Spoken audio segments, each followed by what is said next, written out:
सभी दोस्तों को राजेश पुनिया का नमस्कार। दोस्तों, आज हम जनरल साइंस के टॉपिक उत्तक के बारे में अध्ययन है वो करेंगे। यदि आप मेरे वीडियो को पहली बार है वो देख रहे हैं तो चैनल को सब्सक्राइब है वो कर लीजिए और सब्सक्राइब करने के बाद बेल आइकॉन को प्रेस है वो कर लीजिए। आपको जो भी मैं वीडियो डालूंगा उसका तुरंत नोटिफिकेशन है वो प्राप्त होगा।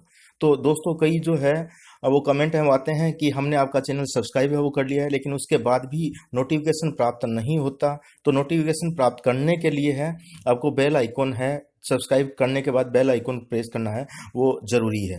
दोस्तों, बहुत मेहनत से ये वीडियो बनाया है, इसलिए निश्चित रूप से इस वीडियो को है वो लाइक है वो कीजिएगा।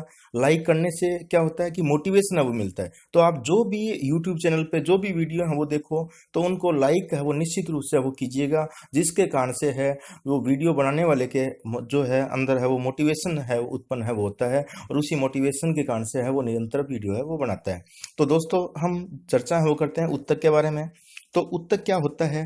देखो, हमारी जो शरीर की संरचनात्मक एवं क्रियात्मक इकाई होती है उसे कोशिका कहा जाता है। अर्थात हमारे जो शरीर का निर्माण हो रहा है वो कोशिकाओं के द्वारा हो रहा है और कोशिकाओं के द्वारा हमारे जो शरीर में जितने भी फिजियोलॉजिकल एक्टिविटीज हो रही हैं, जो जितने भी कार्य हो रहे हैं वो कोशिका के अंदर संपन्न होते हैं।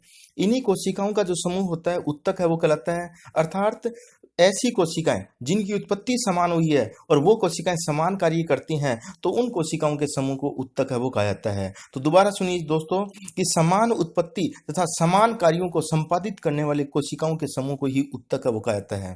देखिए, जीव विज्ञान की वह शाखा जिसके अंदर उत्तकों का अध्ययन वो किया जाता है, तो जीव विज्ञान की उसी शाखा को है वो आपके औत्तिकी के नाम से यानी हिस्टोलॉजी के नाम से जाना जाता है। तो बहुत इंपॉर्टेंट क्वेश्चन आता है हिस्टोलॉजी। तो हिस्टोलॉजी क्या है? यानी जीव विज्ञान की वह शाखा जिसमें उत्तकों का अध्ययन है वो किया जाता है, उसे ही हिस्टोलॉजी के नाम से है वो जाना जाता है। अगली जो बात है वो करते हैं हम इस वीडियो में पादप उत्तक के बारे में है वो जो पढ़ेंगे। नेक्स्ट वीडियो में हम जंतु उत्तक के बारे में अध्ययन है वो करेंगे। तो ये पादप उत्तक होते हैं, ये दो प्रकार के होते हैं। एक तो होते हैं विभज्योतक और एक होते हैं स्थायी उत्तक। यानी वे उत्तक जिनके अंदर विभाजन की क्षमता पाई जाती है उन्हें विभज्योतक है वो कहा जाता है, और वे उत्तक जिनके अंदर जिनकी कोशिकाओं के अंदर विभाजन की क्षमता है वो नहीं पाई जाती है उन्हें स्थायी उत्तक के नाम से वो जाना जाता है।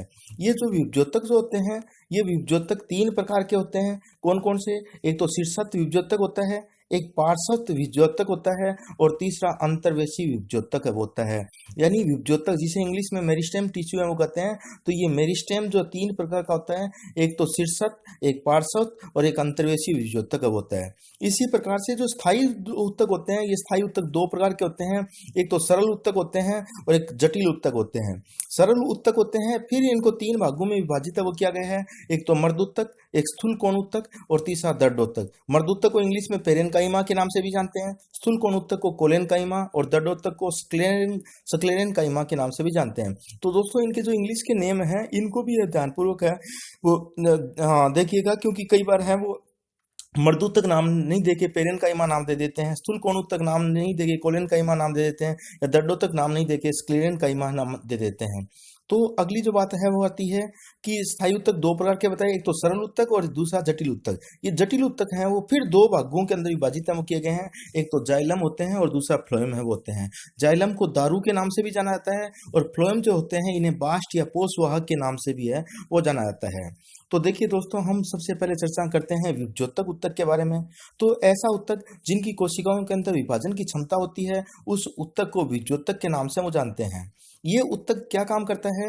इनकी जो इस उत्तक की कोशिकाओं के अंदर विभाजन की क्षमता होती है, तो कोशिका विभाजन द्वारा निरंतर नई कोशिकाओं का निर्माण है वो इसके द्वारा होता रहता है। स्थिति के आधार पर ये तीन प्रकार के होते हैं। कौन कौन से होते हैं? एक तो शीर्षस्थ विभज्योतक होता है, एक पार्श्वस्थ विभज्योतक होता है और तीसरा अंतर्वेशी विभज्योतक होता है। शीर्षस्थ विभज्योतक होता है, ये जड़ तथा तने के शीर्ष भाग पर उपस्थित होता है। कहाँ पे पाया जाता है? जड़ तथा तने के शीर्ष भाग के ऊपर है वो पाया जाता है। यानी ऊपर जो पौधे की जो तने का शीर्ष भाग यानी कोंपल जो होती है वहां पे, और जड़ का जो अंतिम जो सिरा जो भूमि के अंदर होता है तो वहां के ऊपर है वो आपके शीर्षस्थ विभज्योतक पाया जाता है। इस उत्तक के द्वारा पौधे की लंबाई के अंदर है और जड़ों की लंबाई के अंदर, परों की लंबाई और जड़ों की लंबाई में वृद्धि होती है। पार्श्व विद्योतक है, ये साइड में पाया जाता है, यानी जड़ तथा तने के पार्श्व भाग के अंदर पाया जाता है। जो जड़ों की या तने की जो मोटाई होती है, वो मोटाई किसके कारण से होती है? पार्श्व विद्योतक के कारण से वो होती है। जबकि अंतर्वेशी विद्योतक होता है, ये पत्तियों के आधार भाग पर पाया जाता है। जहां पे पत्तियां जुड़ी रहती हैं, वहां पत्तियों के आधार भाग पे पाया जाता है। इसी के अलावा टहनी के जो पर्व जो भाग होते हैं, यानी इंटरनोड भाग होते हैं, उनके दोनों ओर है ये उत्तक है जो उपस्थित है, वो होता है। अगली बात हम करते हैं, स्थायी उत्तक की बात हम करते हैं। तो स्थायी उत्तक जो होता है, इसका निर्माण विद्योतक से हुआ है। अर्थात विद्योतक की वे कोशिकाएं जिनमें विभाजन की क्षमता समाप्त हो जाती है, उसके द्वारा स्थायी उत्तक का निर्माण होता है।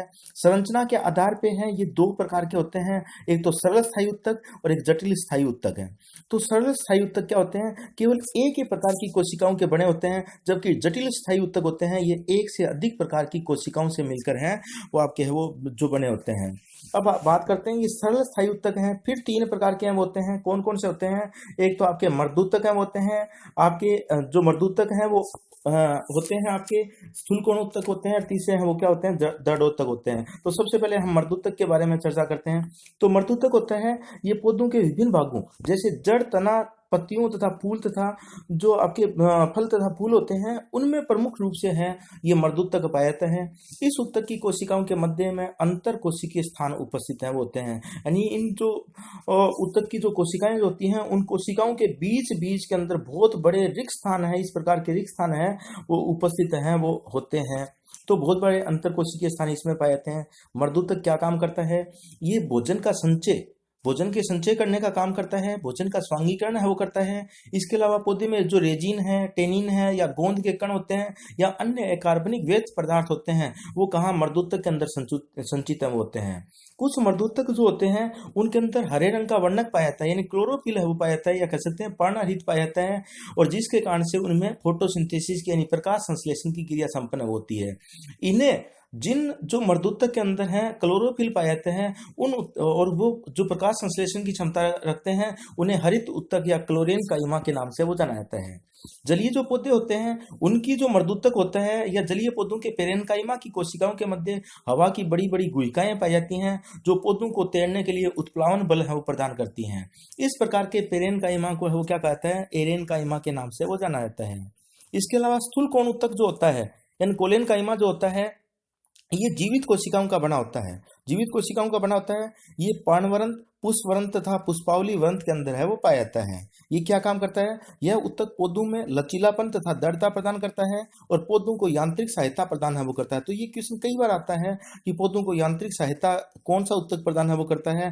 तो स्थूल कोण उत्तक है, पौधों को यांत्रिक सहायता जो प्रदान है वो करता है। ये बहुत ज्यादा लचीला होता है। आप जो पौधे की टहनी को पकड़ लेते हैं और नीचे खींच लेते हैं, और खींचने के बाद छोड़ देते हैं, तो वो टहनी वापिस अपनी पुनः स्थिति में वो चली जाती है। तो उनके अंदर वो कौन सा उत्तक होता है? वो स्थूल कोण उत्तक होता है। उसके कारण से है वो टूटती नहीं है, उस यानी पौधे को यांत्रिक सहायता इसके द्वारा प्रदान की जाती है, पौधे को लचीलापन प्रदान है वो क्या जाता है। दृढ़ोत्तक या जो आपके स्क्लेरेनकाइमा होता है, ये मर्द कोशिकाओं का बना होता है। तो दोस्तों हमने देखा मर्दूतक आपने वो देखा, और स्थूल कोण उत्तक, इन दोनों में जीवित कोशिकाएं पाई जाती हैं, जबकि दृढ़ोत्तक जो होता है, इसके अंदर मर्द कोशिकाओं का ये बना होता है। तो बहुत इंपॉर्टेंट क्वेश्चन आता है, दृढ़ोत्तक मर्द कोशिकाओं का बना होता है, जबकि दो हमने ऊपर देखे मर्दूतक और स्थूल कोण उत्तक हैं, ये जीवित कोशिकाओं के बने होते हैं। इनकी जो भित्ति है, जो उनकी भित्ति के ऊपर लिग्निन का जमाव होता है, और लिग्निन के कारण से इनकी जो भित्ति जो होती है बहुत ज्यादा मोटी है वो हो जाती है। अर्थात जो इस उत्तक की कोशिकाएं जो होती हैं, ये मर्द होती हैं, लंबी होती हैं, और दोनों सिरों पर ये कोशिकाएं नुकीली पाई जाती हैं। इनमें जीव द्रव्य नहीं होता है, और इन कोशिकाओं की भित्ति के ऊपर लिग्निन का जमाव है वो होता है। ये उत्तक पौधों के तनों, पत्तियों के सिरा भाग में, फलों तथा बीजों के बीजावरण तथा नारियल के जो भारी रेशेदार छिलके होते हैं, इन नारियल के जो जटा जो होती है, यानी नारियल के जो भारी रेशेदार छिलके होते हैं, उनके ऊपर ये पाया जाता है। जिन पौधों से रेशा उत्पन्न होता है, उनमें यह उत्तक है वो प्रचुर मात्रा में पाया जाता है। ये उत्तक क्या क्या काम करता है? ये एक रक्षी उत्तक है वो होता है, रक्षा करने का काम है वो करता है। यह पौधों के आंतरिक भागों की रक्षा वो करता है। पौधे के बाह्य परतों में यह रक्षात्मक उत्तक के रूप में कार्य वो करता है। ये पौधे को सामर्थ्य, दृढ़ता तथा लचीलापन प्रदान है वो करने का कार्य करता है। तो दोस्तों याद रखना, पौधों को यांत्रिक सहायता नाम है वो आ जाता है तो आपको है उत्तर क्या करना है, स्थूल कोण उत्तक है वो करना है। और पौधे को सामर्थ्यता नाम आ जाता है तो पौधे को सामर्थ्यता है वो कौन सा, दृढ़ोत्तक जो प्रदान है वो करता है। अगली बात आती है जटिल उत्तक।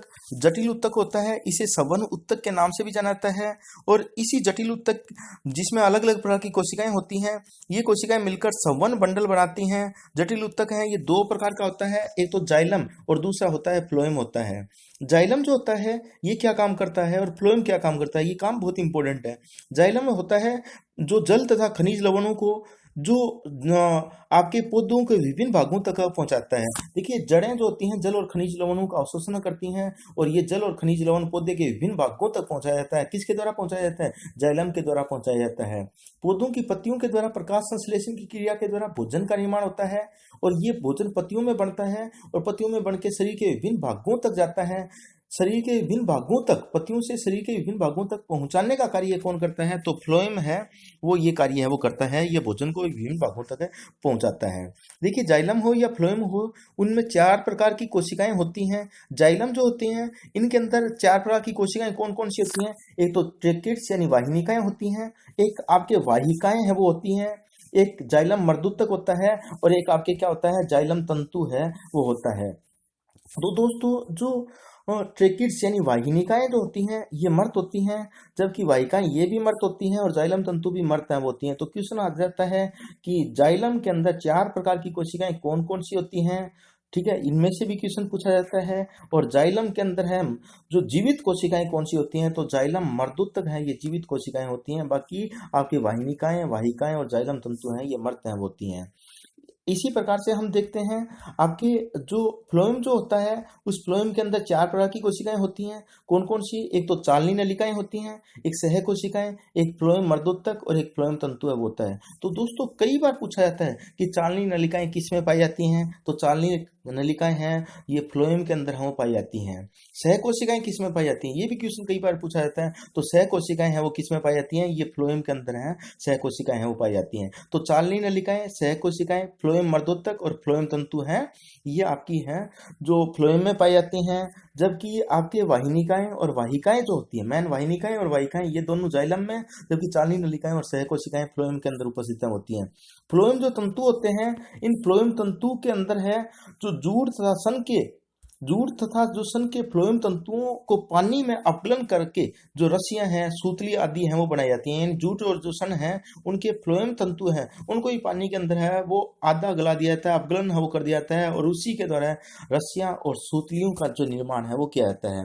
दोस्तों आज हमने पादप उत्तक के बारे में चर्चा वो की है।